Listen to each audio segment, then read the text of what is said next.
One important thing that I neglected to bring out in last weekend's video, The Perfect Reef, was that reefs are very rarely perfect. And while you may get a few moments of where every single thing in the tank is perfect, it just looks fantastic, most of the time there's always something not quite right. I mentioned certain things I didn't like about my tank during the video, and the area behind this bird's nest it's just a ball of death, and the top of that chalice has got some burn marks and some little bit of algae is trying to take hold there because the coral is gone. And these things are the things that bother me. So usually about 3 times a year, everything in my tank is exactly the way I want it to be, and I'm happy. And then the rest of the year, I'm not happy. And I kind of think that's normal. I feel like nature is going to be exactly what you would think. It's going to be natural. It's not going to be perfect. And in this world of CGI and Photoshop and editing, I find that if you do see something that's incredible, then I'd recommend finding more pictures of the exact same thing from different angles to see if it's really true. It could just be that that reef tank you saw had a fantastic week. It could be that they set it up just like a soundstage with all the perfect pieces, got the photography, shot it, shared it, and then broke it down. And it's gone. It's not a long-term tank. It could be someone that's so meticulous at the reef keeping ability that yes, they can pull it off and maintain it. But for 99% of us, that's just not realistic. So if you're trying to have a perfect tank, I'm just going to tell you it doesn't always go as planned. Be ready for it. Just don't sit there and crush yourself because you haven't attained what you're trying to do. Just keep trying. Keep focusing on what you're doing in the hobby, on what you're doing with your tank. Don't let things discourage you if you can avoid that. I realize sometimes you get really down when things go really wrong, but that's also an opportunity to rebuild and to get it back on track and to clean out the garbage and cut out the dead and remove the skeletons that bother you and maybe rearrange the rock work so it looks a little more natural and less man-made. These are all things that can help you get that goal that we attain, the perfect reef. Today's video is going to be about refugiums because I build them and I've been running one since 2002 on my 29-gallon aquarium. I really believe refugiums are beneficial to aquariums, and I wanted to go into that for a couple of minutes, as well as mention some of the other options that exist today in our industry. So the refugium zone is an area that is separated from the rest of the sump. It's a compartment. Some people build a standalone refugium or hang one on the back of their aquarium if it's a smaller system to create an area to grow macroalgae. Now, why would you do this? The benefits of macroalgae is that you have it growing and absorbing nutrients from the water to avoid nuisance algae from happening in your display tank above. That's the number one reason. The second benefit of macroalgae is it adds oxygen to the water through photosynthesis. So many people like to run their refugium lighting during the night when the tank is asleep and pH is dropping. The plants are growing, they're releasing oxygen into the water, and it helps bring the pH up a little bit late at night. That's a good thing. And then, of course, the third reason for a refugium is to fill it up with copepods and amphipods and all kinds of little bugs that breed and make more of themselves, which flow into the sump, go into the return pump, head into the display tank, and create live food. All of these are the reasons why I like to run a refugium on my system. Mine has been running for, I set up this particular one back in 2011. And then you guys saw a video about a year ago where I showed me taking all the sand out and washing it out completely and restarting it because it had 5 years of detritus built up in there and it was just dirty. These are the macroalgae that I like to use the most. And this is feather caulerpa, and then over here is some chaetomorpha. And usually chaetomorpha doesn't do well in my system. It's actually probably the 4th time I've tried it in the last 10 to 15 years. It usually just kind of turns yellow and dies. And this time it's held strong. I've been running it for about a month and a half and it's doubled in size. Now, having a bunch of plants in there does not prove the refugium is doing well. You have to remove the plants from the tank or from the entire system to create a need to absorb more nutrients. So if you just let it fill the zone completely and just pack full of plants, it'll end up stopping its growth and it's no longer doing anything but looking pretty, assuming you keep it clean like I do. If you go in here once a month and grab a handful and pull it out of your system, you will now create an empty space for new plant to grow. And whether you have Chaetomorpha or you have this feather Caulerpa that I like to use, you would then pull it or tug it apart gently to create more flow through it so it's not a dense wall of plants. And that oxygenation passing through it and getting the detritus off of it, these are all things that make it look nice. Now you may be thinking, well, wow, your Refugium looks really nice and clean, Mark. You know, what's your trick? Well, I don't really have a trick other than cleaning it. I get in here with a credit card and I scrape the front panel. Sometimes I bust off different pieces of algae. This right here, if you can see it, I don't know, I'm going to pull it out into the normal light. This is some red Valonia that always grows on my return, on my drain line that pours into the Refugium area. It always grows there. It's the weirdest thing ever. I scrape it off, I just knock them off, I don't even care. You could throw them away.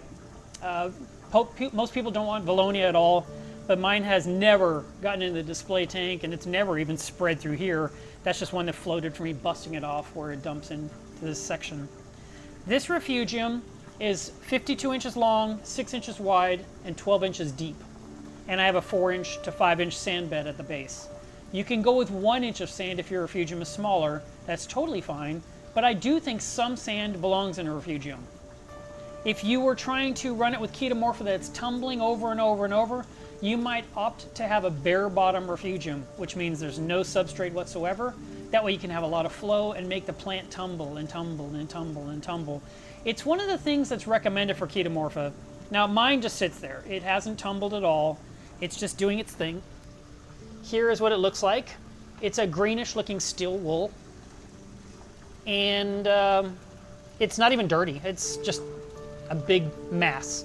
And I need to reach in here and pull some out. So what do you do with it? Well, let me talk about Caulerpa first, because that's a big deal in California. Over there, people can't even get Caulerpa because it's considered a nuisance. It got into the ocean, it spread, it became illegal. So people can't get this, or they're sharing it quietly amongst themselves, or they just can't get it. I mean, let's just assume everyone's being honest, right? No one's getting it. But if you were to have this and you're in a spot that's not legal to have it, just destroy it. And the way you destroy it is you take it out of your system, you put it in a bag of some kind, and you put it in the freezer and freeze it solid, and that will rupture all of its membranes within itself. The plant will completely die, and you can dispose of it with no fear of hurting the ecosystem around you. Chaetomorpha, on the other hand, you can get. And there's a website called liveplants.com. I think it's live-plants.com, and they have all kinds of different algae that come from Florida. And you can pick out some stuff you think is really cool if you want to grow that in there. Some people want these types of plants for a system that has seahorses, because they have something to latch onto. But for me, I'm just growing an area to add oxygen to the system, to help absorb nutrients so I don't have to deal with algae issues, because you never see algae in my display tank. It just doesn't happen. And ideally to grow pods. I don't see a lot of pods in my Refugium compared to my best friend's tank, who was just packed with pods, and I was super jealous. But she was constantly adding more, and she was always feeding Fido. And I haven't fed Fido to my tank in forever, and I'm kind of tempted to do it again just to kind of create some pods in my system. The recommended size for a Refugium for most tanks is going to be a minimum of 10% of the display tank. So if you have a 100-gallon tank, you should have a 10-gallon Refugium or larger. The Triton method wants a very large Refugium, and I have a potential customer right now asking me to build them a huge sump with a massive section for the Refugium zone. So it really comes down to what you're trying to accomplish. There are no downsides to having a Refugium other than being neglected and becoming hideous and disgusting to where you need to clean it out. If you start to see cyanobacteria happening in there, you can scoop out what bothers you, or you can, in my case, like when the tops of these plants became kind of reddish from the cyano, I took a sponge and I just dragged it across the surface and squeezed it out into a container of water, and then put the sponge back in and swiped again and tried to pick off what was bothering me, until I got so much, I started to see it spreading in the tank, and I said, okay, I'm treating the tank with red cyano RX, and I killed it all, and now my plants are beautiful green and there's no hint of red, and I'm super happy about that because it just feels cleaner to me, and I love that. If you didn't want to do this, or you're hoping for another option or alternative, One of the things that's been popular lately over the last couple of years has been an algae turf scrubber, or an ATS.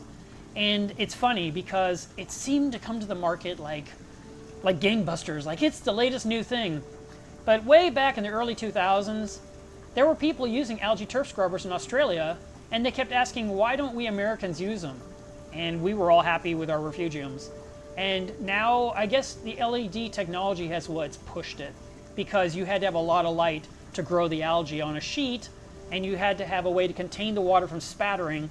So now there are various brands out there making enclosed acrylic boxes that have a sheet of plastic hanging, like a mesh hanging down inside. They hammer it with light, and the algae grows on the sheet, and once a week you scrape it off and you throw it away and you've removed nutrients. And they say one of the reasons they like it is it can fit in a very small spot, and you can set it up above your sump and let it trickle down in. So that's another option that you would have. Can you run a reef tank without a refugium? Yeah, people do it. I just won't. I prefer a refugium. I find the benefits outweigh the cons. Cons being that it takes up some space from the rest of the sump. At least once a month you should pull out about 1/3 of your macroalgae and dispose of it. Or you could bring it to your fish store and see if they would trade it in for some kind of store credit, or give it to another hobbyist that needs it for their refugium. You can always ask your local fish store if they have any plants for your refugium as well. You probably noticed throughout this video that I use 6500 Kelvin as my lighting, which matches daylight.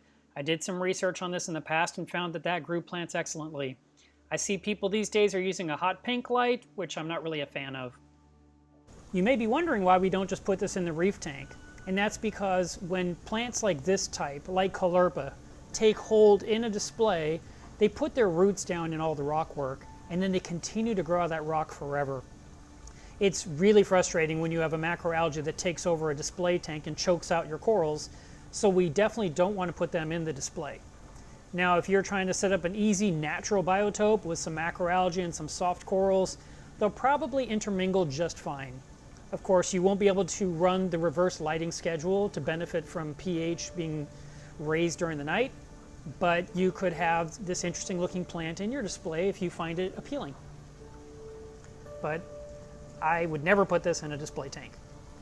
The most thinned out area of my refugium is always where the water dumps in, and I think it's because the water is so active in that spot that the light doesn't penetrate as much, and so not as many plants can grow in that area. Eventually, if you were to leave all this stuff here on the right growing thicker and thicker, it would push its way across to the left, but I never let it get to that point. Other than that, I think it's pretty cool, and I hope that you found this interesting.